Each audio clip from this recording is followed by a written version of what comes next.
Ballistic ஏவுகணைகளை நடுவானில் தடுத்து அளிக்கும் வான் பாதுகாப்பு அமைப்பு சோதனை வெற்றி. அமெரிக்கா, சீனா, ரஷ்யா, இஸ்ரேல் நாடுகளுக்கு பிறகு அதிநவீன தொழில்நுட்பத்தை கொண்ட நாடாக மாறியது இந்தியா. பிரான்ஸ், ஸ்லோவாக்கியா நாடுகளில் அரசுமுறை பயணம் மேற்கொள்ள புறப்பட்டார் பிரதமர் மோடி. டெல்லியில் இருந்து புறப்பட்ட பிரதமரை அமைச்சர்கள், அதிகாரிகள் வழி அனுப்பினர். அசாம் ஜோர்காட் விமானப்படை தளத்தில் விபத்துக்குள்ளான இந்திய விமானப்படையின் போக்குவரத்து விமானம் தரையிறங்கியபோது கீழே விழுந்து நொறுங்கி தீப்பற்றி எரிந்தது. அசாமில் நிகழ்ந்த விமானப்படை விமான விபத்தில் 5 பேர் உயிரிழப்பு. விசாரணைக்கு உத்தரவிட்டது மத்திய அரசு.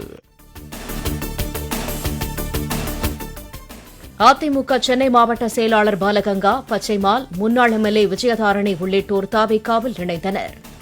பனையூர் தலைமை அலுவலகத்தில் தாவேகா பொதுச் செயலாளர் ஆனந்த் முன்னிலையில் ஐக்கியமாகினர்.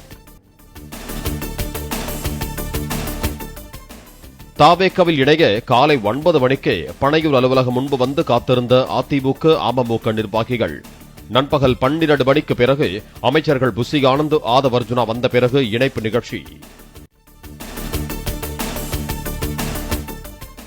தமிழ்நாட்டில் அடுத்து எப்போது தேர்தல் வந்தாலும் தாவேகா ஆட்சியை மக்கள் அகற்றுவார்கள். திமுக மகளிரணி கூட்டத்தில் பேசிய முன்னாள் முதலமைச்சர் மு.க.ஸ்டாலின் காட்டம். இந்த ஆட்சியினுடைய தோல்விகளை நாம தொடர்ந்து சுட்டி காட்டுவோம், கேள்விகளை கேட்போம். அடுத்து எப்ப தேர்தல் இருந்தாலும் மக்களை இந்த ஆட்சியை அகற்றுவாங்க. தாவேகாவுக்கு ஆதரவளித்த பிற கட்சிகளை நம்பாமல் முதலமைச்சர் விஜய் அதிமுக எம்எல்ஏக்களை ஷாப்பிங் செய்கிறார். பாஜக மற்ற மாநிலங்களில் செய்தது போல தாவேகா செயல்படுவதாகவும் மு.க.ஸ்டாலின் விமர்சனம்.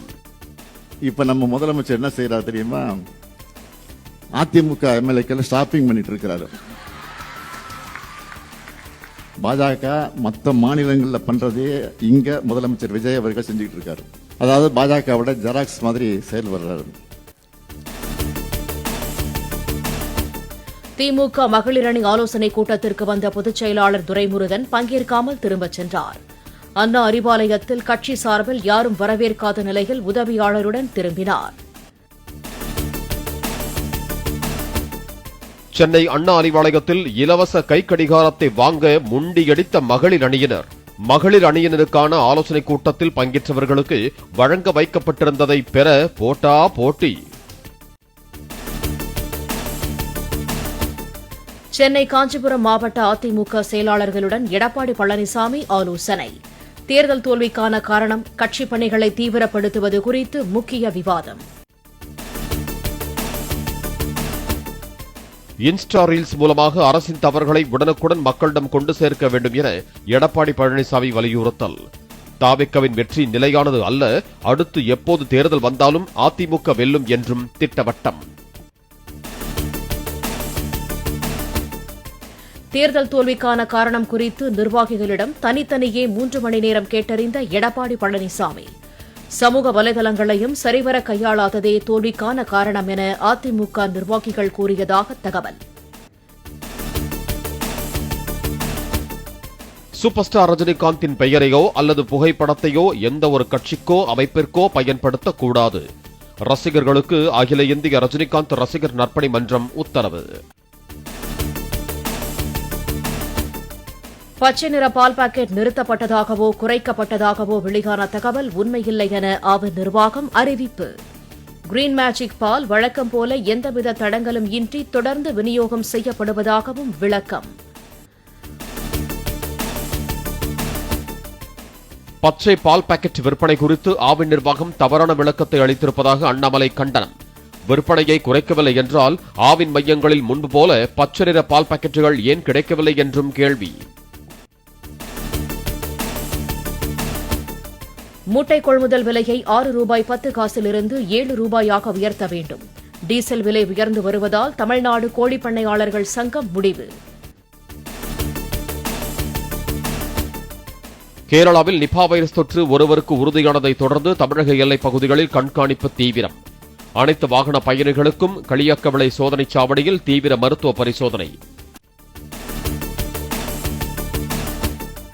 சேலம் கொண்டலாம்பட்டியில் இளம்பெண்ணை ஆபாச படம் எடுத்து பாலியல் வன்கொடுமை செய்த புகாரில் தாவேகாவை சேர்ந்த மணிகண்டன் என்பவர் கைது. ஏழை பெண்களுக்கு கடன் கொடுத்து மிரட்டி அத்துமீறியதாக கூறப்படுவது தொடர்பாக போலீசார் விசாரணை. சேலத்தில் தாவேக பிரமுகர் 50க்கும் மேற்பட்ட பெண்களை மிரட்டி ஆபாச வீடியோ எடுத்து அத்துமீறல் என கனிமொழி குற்றச்சாட்டு. பொள்ளாச்சி சம்பவத்தை அதிமுக அரசு மூடி மறைக்க முயன்றதை போல சேலத்தில் குற்றவாளிகளை காப்பாற்ற முயலக்கூடாது என வலியுறுத்தல். சமூக வலைதளங்களில் ஆபாச அவதூறான தகவல்களை பரப்பி ஸ்ரீவைகுண்டம் தாவேக எம்எல்ஏ சரவணன் தரப்பினர் மன உளைச்சலை ஏற்படுத்துகின்றனர். தாவேக பிரமுகர்களால் பாலியல் வன்கொடுமைக்கு ஆளான பெண்மணி நெல்லை டிஐஜி அலுவலகத்தில் கண்ணீர் மல்க புகார்.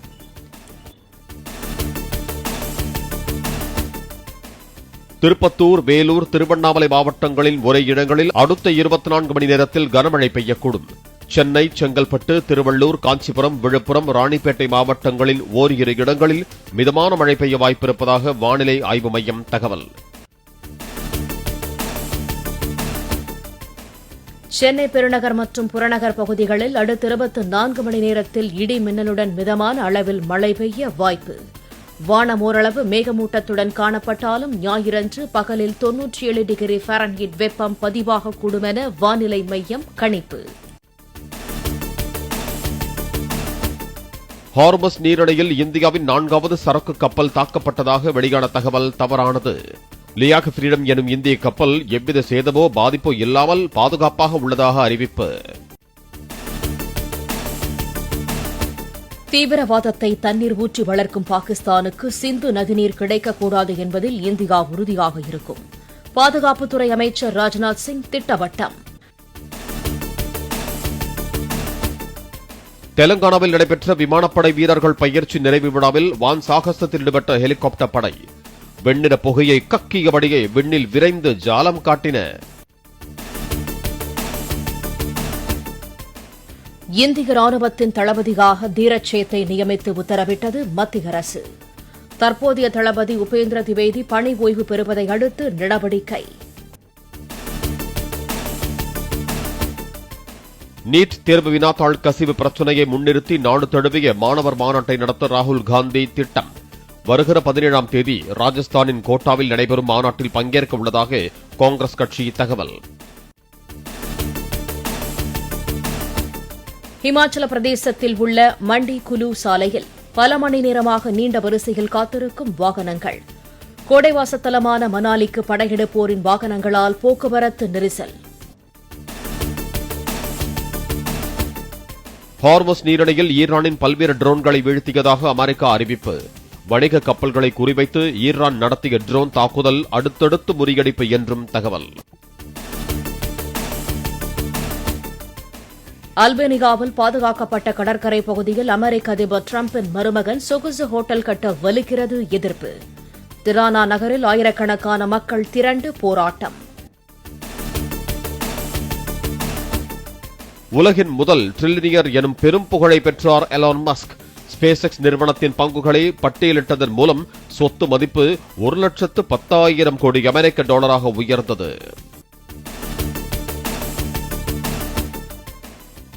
பிரான்சில் நடைபெற்ற லேமான்ஸ் கார் பந்தயத்தில் கலந்து கொள்ளும் முதல் இந்திய அணி.